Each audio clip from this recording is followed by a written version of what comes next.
بسم الله الرحمن الرحيم.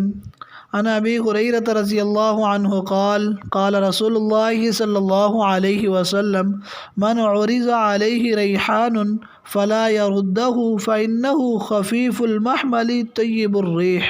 رواہ مسلم۔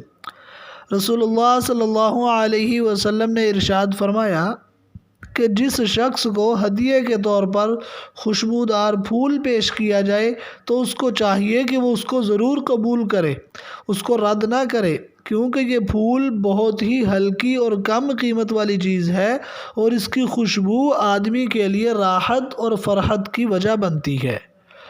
دوستو، رسول اللہ صلی اللہ علیہ وسلم کی اس حدیث کا مطلب یہ ہے کہ پھول جیسی چیز کو قبول کرنے سے انکار نہ کیا جائے۔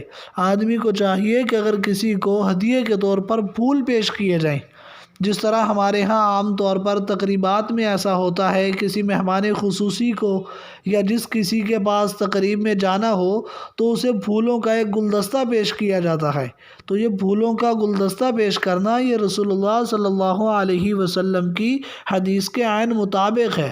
اس لیے جسے پیش کیا جائے اسے چاہیے کہ وہ پھولوں کا گلدستہ خوش دلی سے قبول کرے۔ السلام علیکم ورحمۃ اللہ وبرکاتہ۔